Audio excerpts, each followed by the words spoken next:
Hi, thank you so much for your time. We're here in the heritage area of Singapore Airlines' head office in Singapore, and the airline's over 70 years old. So much heritage, so much history. It's an exciting time as travel reboots for you, obviously. How's Asia Pacific coming back on for you? Well, actually demand has been very strong since borders reopened in April, to the point that for Singapore Airlines across our network, we are over 80% of our capacity, and this compares with something like 51% for Asia Pacific carrier. So we're seeing very, very strong demand around Asia, and specifically out of Australia, demand has been very strong, load factors in excess of 90%. So, very robust travel, very pleased with what we see in terms of passenger demand at this time. And we saw how fast you put capacity back in. Not many markets had airlines do that anywhere in the world. You came back onto Australia and reaffirmed your position as one of the leaders into Australia and got back to capacity very quickly. The public loved it because you had all of a sudden a schedule there. So that was pretty exciting for you to get back up that fast. Yes, indeed. I think we were certainly helped by the fact that we continued to fly into Australia right throughout COVID. And that's because we were carrying a lot of the cargo in the belly hold of our passenger planes. So when borders reopened, I remember we were up and able to sell our capacity within 24 hours of announcement being made. And we were very pleased to be able to also operate the A380 into Sydney, being once again, the first operator back on the route. So that played a big part in our ability to step up very, very quickly to all the markets. I remember listening to your boarding music online when we weren't able to travel. I think a lot of your regular clients and customers did do exactly the same thing. People are excited to be back on again and have that wonderful Singapore service, aren't they? Well, thank you very much. I think they are excited, as are we excited to be serving them. We spent a lot of time, even when we were not flying, engaging with our customers. So it was very, very reassuring for our customers to come back in the way that they did. And with a lot of affirmation and really a lot of patience with us at the start when, clearly things took a little bit of time to get, to fall back into place with service and everything else. And we were saying before, you're one of the pioneers when it comes to frequent flyer programs as well. And so a lot of your loyal passengers were wanting to get back on board as soon as they can. So how did you find loyalty went for you in the last couple of years, and how is it now? During COVID, when people were not flying, we actually spent a lot of time growing our loyalty program. Even before COVID, we were doing the slow evolution of transforming ourselves from just an airline rewards program into a lifestyle rewards program. So we did a lot in terms of engaging with our non-air partners, hotels, retail, in order to build a whole KrisFlyer ecosystem for our partners. So even in Australia, we've actually launched a Kris Plus app where you can actually do earn, burn, exclusive access for some of our non-air travel. It's gone really well. And we've also introduced KrisFlyer experiences, and uptake has been very, very good. But nothing is quite like flying. Now that travel is back, certainly all of our members, we see a big increase in their activity, and there's a strong interest also for redemption on our program. So I would say that we are doing pretty well on the loyalty front as well. So wonderful you're able to get your customers who maybe haven't even flown with you before to earn points before they even hop on board a plane. So, I remember you championing that here in Singapore. So obviously exciting to keep on stretching that, isn't it, for you? Yes. So that was a bit of a POC that we did in Singapore, and it's gone really well to the point that we are now ready to kind of take that into some of our overseas market. In fact, in Singapore, on the Kris Plus product, we now have over 1.5 million downloads. We've got over 400 partners with over 1,000 locations in Singapore.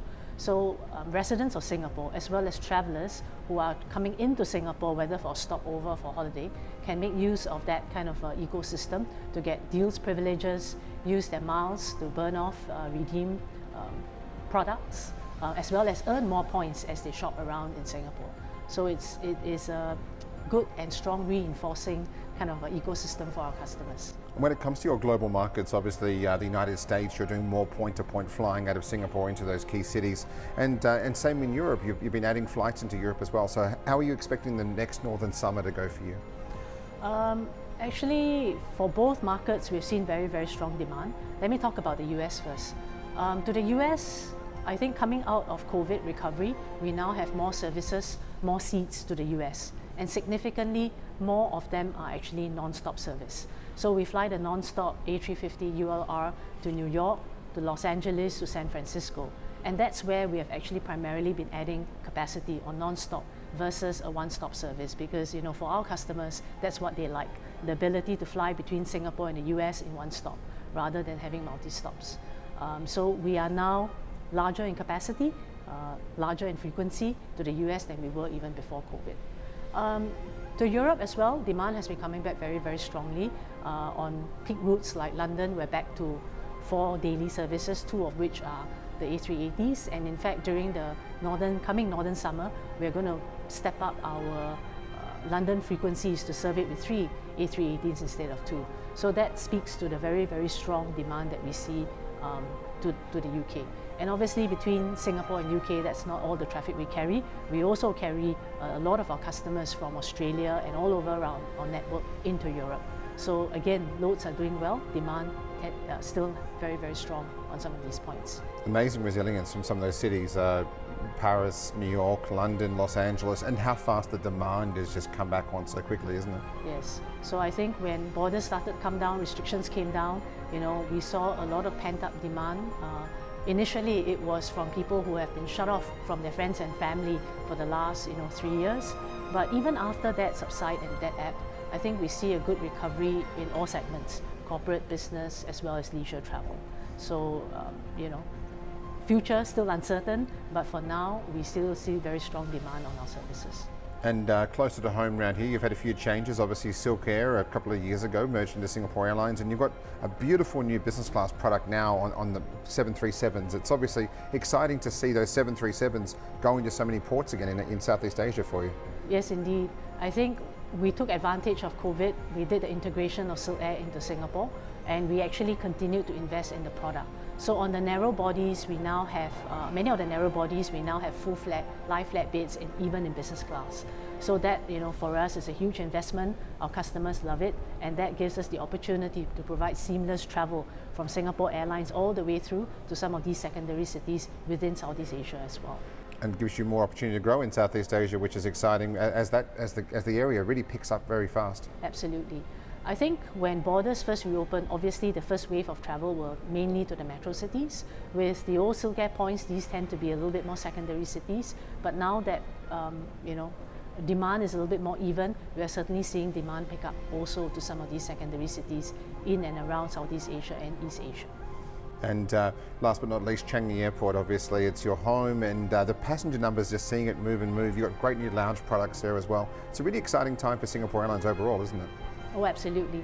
I think we are really the anchor for Changi's growth, and they had announced that earlier on in the year when borders first reopened, they said that Changi wanted to be 50% by the end of the year. I think we exceeded that target way in advance, and certainly anchored by the Singapore Airlines Group. And you mentioned the Changi Lounge. Again, as a signal of our investment when times are bad, we continued with the renovations of our Silvercrest Lounge. $50 million worth later, now that travel has come back, traffic is back, our customers are able to enjoy our new Silvercrest Lounge in Changi Airport. So we're all very excited about that. Look forward to trying it out very, very soon, and thank you so much for having us. Thank you, James.